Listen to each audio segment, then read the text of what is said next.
Itu tadi Pinangki, jaksa yang tersangkut kasus suap yang mendapatkan diskon hukuman 60% dengan pertimbangan seorang ibu yang memiliki anak kecil.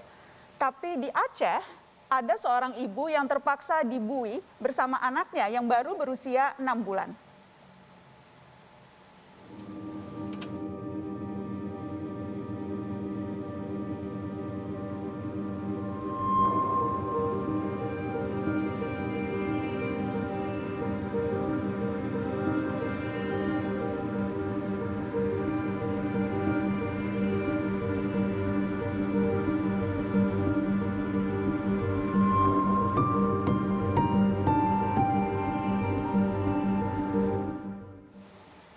Mata Najwa sudah tersambung dengan Isma Haira di Aceh Utara. Assalamualaikum Bu Isma.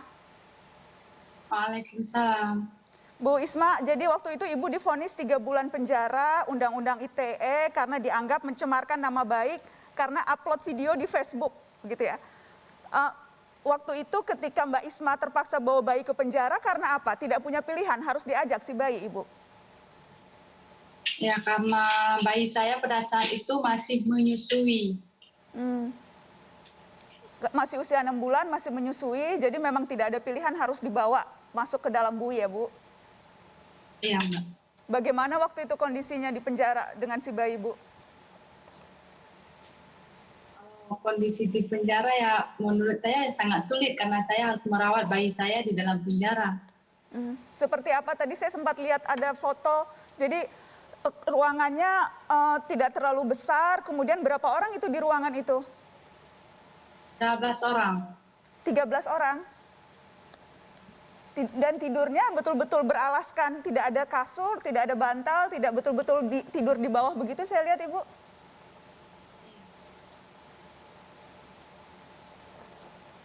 Bu Isma? Iya, cuma beralas tikar dari plastik itu aja, tidak ada bantal, tidak ada kasur, dan tidak ada selimut juga. Bagaimana bayi, Bu, waktu selama di LP, saya tidak bisa membayangkan, Ibu saja pasti sudah sulit harus bawa bayi umur 6 bulan dengan kondisi seperti itu. Apa yang Ibu bisa ceritakan ke kami, Bu? Pada saat itu, baru pertama masuk, malam pertamanya bayi saya langsung demam.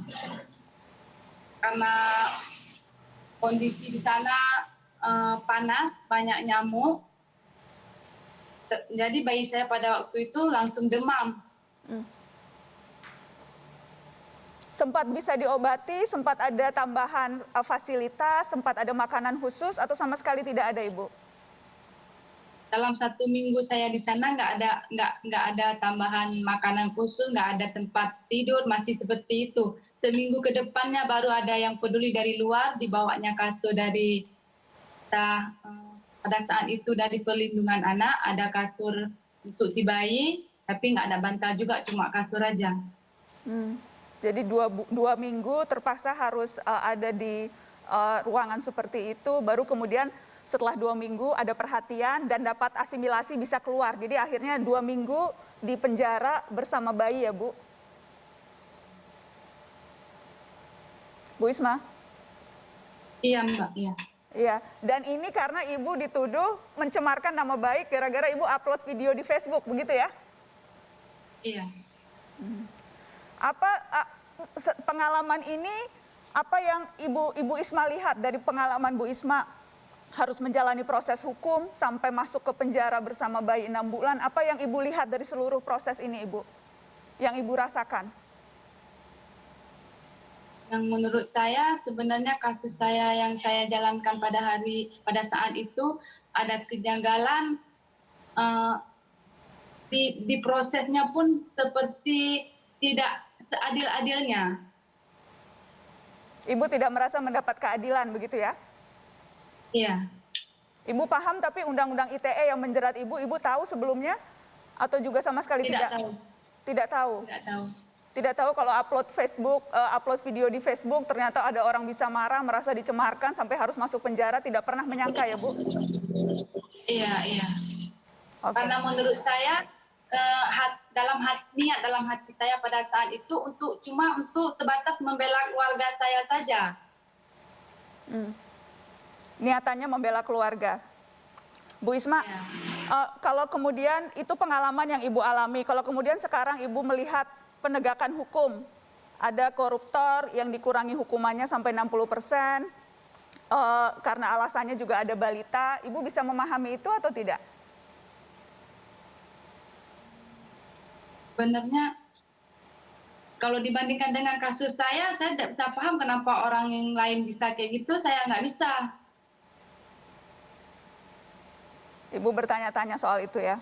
Baik, Iya. baik. Saya mau ke Mas Bonyamin.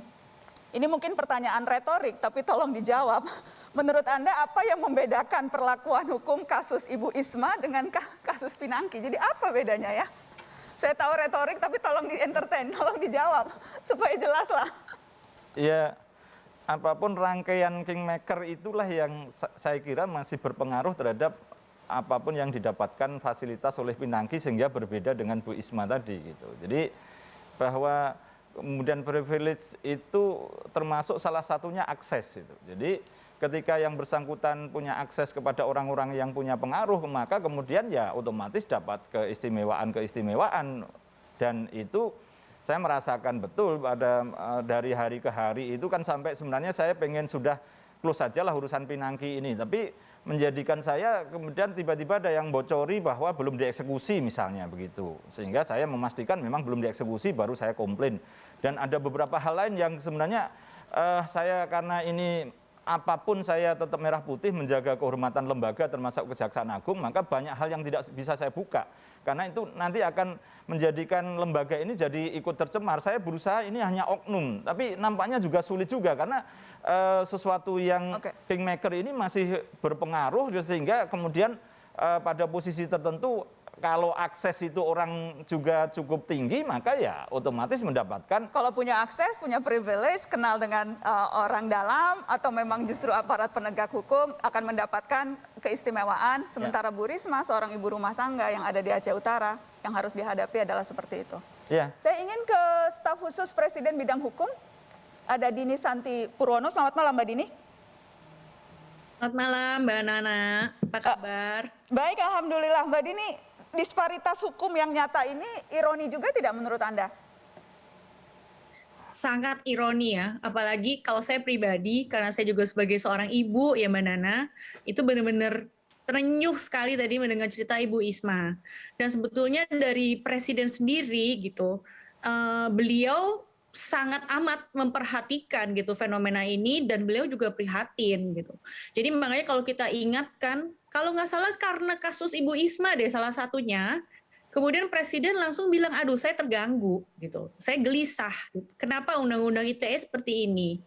Kemudian kan akhirnya pernah ada wacana untuk revisi Undang-Undang ITE kan, di mana Presiden bilang ya sudah, kalau memang Undang-Undang ITE ini dirasakan belum bisa memenuhi rasa keadilan, jadinya kebablasan, maka saya akan minta DPR untuk ubah. Nah tapi ini mungkin yang nanti kita akan diskusi lebih jauh malam ini ya Mbak Nana ya gitu. Gimana sih sebenarnya posisi presiden gitu, karena jadi presiden tuh susah gitu kan. Diharapkan jadi Superman gitu, jadi superhero gitu. Padahal nanti kita akan ngobrol-ngobrol nih gitu.